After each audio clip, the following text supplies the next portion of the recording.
आजच्या या धार्मिक कार्यक्रमासाठी याच्यामध्ये प्रामुख्यानं लोकशिक्षणाची बाब मौलाना उमरेंजीने खूप चांगल्या पद्धतीने सांगितली की आपण मस्जिदमध्ये येऊन काय करतोय. म्हणजे मस्जिदमध्ये येऊन लोकशिक्षण होतंय, मस्जिदमध्ये येऊन माणूस एकमेकांची मदत करतोय. आणि कुठल्याही धर्मामध्ये कुठल्याही मजहबमध्ये असं सांगितलेलं नाही की एकमेकावर अन्याय करा.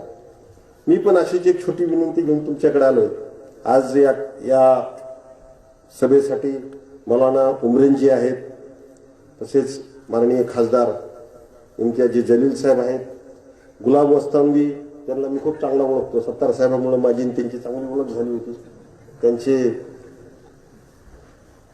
नेफ्यू पण इथं आहेत आणि व्यासपीठावरचे सगळे मान्यवर, आपण सगळे बंधू मित्रों, मी तुमच्याकडे छोटी सी एक रिक्वेस्ट घेऊन आलो, एक गुजारिश लेके मैं आपके पास आया हूं. जैसा आपने बोला कि मेरा मुल्क आबाद होना चाहिए, मेरे मुल्क में अमन शांति होनी चाहिए. अमन शांति हर चीज की होनी चाहिए, जो हेल्थ की, अच्छे आरोग्य की भी हो सकती है, अच्छी सेहत की भी हो सकती है. बस इतनी छोटी सी गुजारिश लेके मैं आपके पास आया हूं. मैं जिलाधिकारी होके आप सबने कोविड का बहुत अच्छी तरह से मुकाबला किया.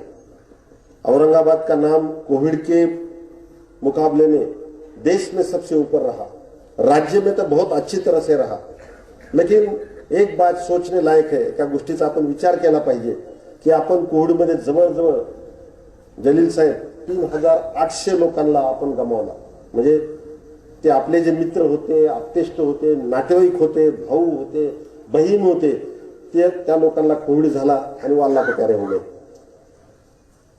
आणि आताही तुम्ही बघताय कि आप में से बहुत सारे लोग टीवी को देखते होंगे कि अभी भी थर्ड वेव जो है वो चीन और रूस में आ रही है. अल्लाह करे कि ये हमारे तरफ ना पहुंच जाए. बस इसके लिए उसके बीच में आपको किसको लाना है तो वो है वैक्सीनेशन. मैं आप सबको गुजारिश करूंगा, मैं लंबी बात नहीं करूंगा क्योंकि मेरे पहले बहुत अच्छी बात मौलाना उमरेन जी ने की है. उसमें से बहुत सारी चीजें मुझे भी बहुत बहुत अच्छी लगी कि कोई भी मजहब ये सिखाता नहीं कि आपस में बैर रखना, कोई नहीं सिखाता. और अगर हम भारत देश में रहते हैं तो हम एक दूसरे के साथ भाईचारे से रहेंगे, एक दूसरे का हाथ बढ़ाएंगे तो ही आगे बढ़ेंगे.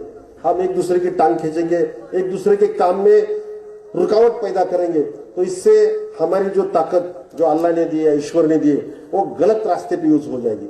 बस ये चीज मैं उनसे सीखा. तो आपके पास एक गुजारिश लेके आया हूं कि आप में से जो भी मेरे भाई ने वैक्सीनेशन अभी तक नहीं किया है, क्योंकि महाराष्ट्र में औरंगाबाद की पोजीशन वैक्सीनेशन में जलील साहब और मौलाना जी बहुत नीचे है. मेरा जो रैंक है वो लगभग 26 से 30, बोले तो नीचे से 10 अंक ऊपर हूं मैं. इसको अगर आगे बढ़ाना है और हमको ये कोविड के बीमारी से, महामारी से मुक्ति लेनी है तो बिल्कुल वैक्सीनेशन के सिवा चारा नहीं. एक चीज का मैं आपको उदाहरण दूंगा. मेरे जो पिताजी है उनका एज है 82 ईयर्स, 82 साल. मम्मी की एज है 75 ईयर्स. उनको 1 महीना पहले कोविड हुआ था, लेकिन दोनों ने वैक्सीनेशन किया था. उनको ना तो ऑक्सीजन लगा, बहुत कम इलाज में वो बड़े होकर घर आए. तो मुझे तो कोविड नहीं हुआ, जैसा जलील साहब को भी नहीं हुआ, मुझे भी नहीं हुआ. तो हमारे ऊपर अल्लाह का बहुत बड़ा रहम है.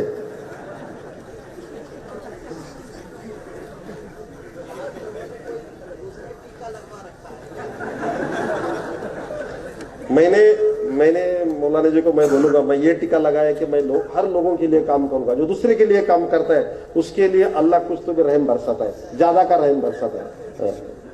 तो मैं अगर कोविड के, मौलाना जी मैं कोविड में बहुत सारे हॉस्पिटल में चला गया, पेशेंट के तक चला गया, उनको कैसा खाना मिलता है उनके पास गया, तो कहीं पे अल्लाह ईश्वर को लगा होगा कि ये बंदा अपने लिए काम कर रहा है, तो कहीं पे भी उसने मुझे उसका आशीर्वाद दिया होगा, इसलिए मुझे कोविड नहीं हुआ.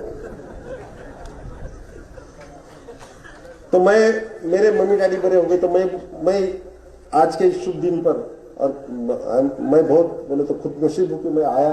तब मुझे भी मौलाना जी की कुछ बातें सुनने मिली, बहुत थोड़ी मिली, लेकिन कुछ बातें बहुत अहम लगी कि मैं भी, और मैंने कुरान के कुछ आयतें भी पढ़े हैं एक आयत में तो कुरान में ऐसा लिखा है कि जो शासन बोलता है या गवर्नमेंट बोलता है या कोई आरोग्य का कर्मचारी बोलता है, अधिकारी बोलता है, उसी बात को भी सुनो, क्योंकि हम हर चीज में तो माहिर नहीं है कि हर चीज का नॉलेज सबको नहीं है, लेकिन कोई आरोग्य का कर्मचारी बोलता है, शासन बोलता है, उसका सुनो।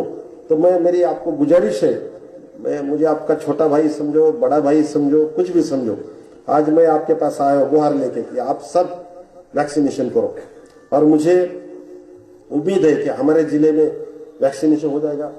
अब ये करने के लिए मैंने कुछ चीजें और भी की कि मैं ये नहीं करूंगा, मैं वो नहीं करूंगा। इसलिए किया कि आपको इस बात की याद मैं दे सकूं।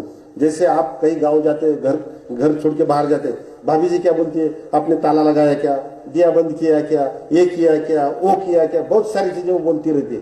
वैसा मैंने आपको बोला, आपने ये नहीं करोगे तो मैं ये करूंगा, ये नहीं करूंगे तो मैं ये करूंगा। लेकिन आप सब मेरे लोग हैं, इसमें मुझे आपका कुछ बंद बिंद नहीं करना है।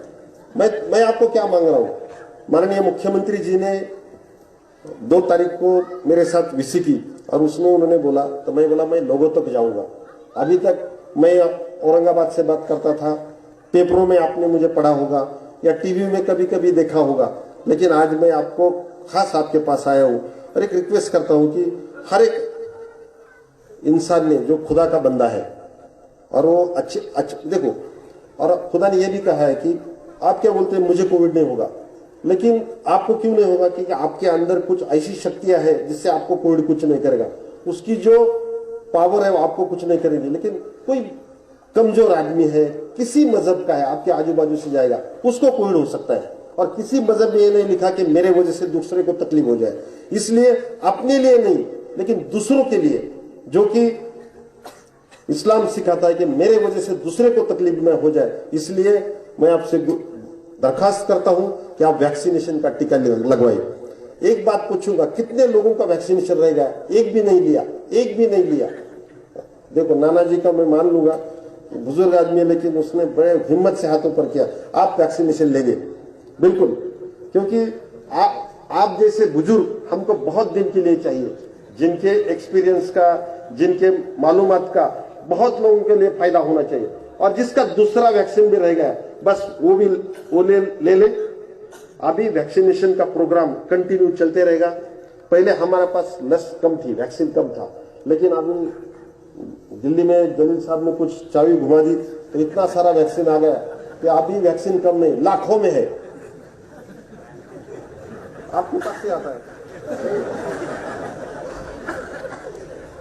अभी मेरे पास लाखों में वैक्सीन है। तो बस आप सब लोग वैक्सीन लेंगे।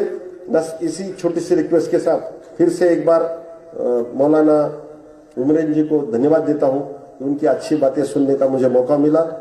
मुझे जलील साहब का अलग भाषण आज सुनने को मिला है।